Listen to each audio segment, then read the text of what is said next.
Samantha craze గురించి కొత్తగా చెప్పాల్సిన పని లేదు. ఏం మాయ చేసావే సినిమాతో హీరోయిన్ గా ఎంట్రీ ఇచ్చిన సమంత తొలి సినిమాతోనే సూపర్ హిట్ ను తన ఖాతాలో వేసుకుంది. ఎన్టీఆర్, మహేష్ బాబు, అల్లు అర్జున్, రామ్ చరణ్ వంటి స్టార్ హీరోలతో నటించింది. ఇదే సమయంలో తమిళంలో కూడా నటించి మంచి గుర్తింపు దక్కించుకున్నారు. అయితే ఆమె వైవాహిక జీవితంలో అనేక ఒడిదుడుకులను ఎదుర్కొంది. నాగ చైతన్యను సమంత ప్రేమించి పెళ్లి చేసుకున్న సంగతి తెలిసింది. అయితే వీరి మధ్య తీవ్ర విభేదాలు రావడంతో ఈ జంట విడాకులు తీసుకుంటున్నట్టు ప్రకటించారు. నాగ చైతన్యతో విడాకులు అనంతరం సమంత చాలా ఇబ్బందులను ఫేస్ చేసింది. ఆమె అనారోగ్య సమస్యలతో ఇబ్బంది పడ్డారు. మయోసైటిస్ వ్యాధి కారణంగా కొంతకాలం సమంత సినిమాలకు దూరంగా ఉన్నారు. మయోసైటిస్ వ్యాధి నయం కావడంతో సమంత తిరిగి సినిమాల్లో నటిస్తున్నారు. ప్రస్తుతం వరుస సినిమాలకు గ్రీన్ సిగ్నల్ ఇస్తుంది. ముఖ్యంగా నాగ చైతన్యతో విడిపోయిన తర్వాత చాలా సెలెక్టివ్ గా సినిమాలు చేస్తుంది ఆమె. అయితే ఆమె కేవలం బాలీవుడ్ సినిమాలకు మాత్రమే గ్రీన్ సిగ్నల్ ఇస్తోంది. తెలుగు ఇండస్ట్రీకి ఆమె దూరంగా ఉంటున్నారు. ఇక గత కొద్ది రోజులుగా హీరోయిన్ సమంత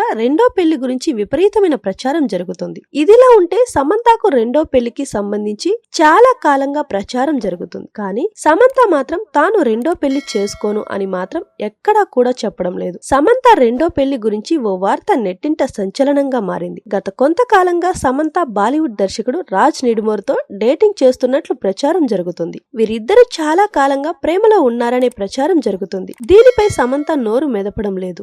ఉన్నది ఉన్నట్టు చెప్పడంలో సమంత తర్వాత ఎవరైనా. తాజాగా సమంత అలాంటి పోస్ట్ ను ఒకటి తన సోషల్ మీడియాలో షేర్ చేసింది. తాను తమిళనాడు కోయంబత్తూరులోని ఓ ఆధ్యాత్మిక సంస్థకు వెళ్లినట్టు తెలిపింది. అక్కడి పచ్చదనాన్ని పిక్చరైజ్ చేసిన సమంత సెన్సేషన్ కి హాజరయ్యేందుకు తాను పొందిన ఐడి కార్డును చూపించింది. 3 రోజులు సైలెంట్ గా ఉన్నాను. అక్కడకు వెళ్లిన తర్వాత ఎవరితోనూ నాకు కమ్యూనికేషన్ లేదు. దీంతో నరకం అనుభవించానని ఈ భామ చెప్పుకొచ్చింది. అక్కడ నేను నాకులాగా బ్రతికాను. ఇలా 1,00,000 సార్లు అయినా చేస్తా.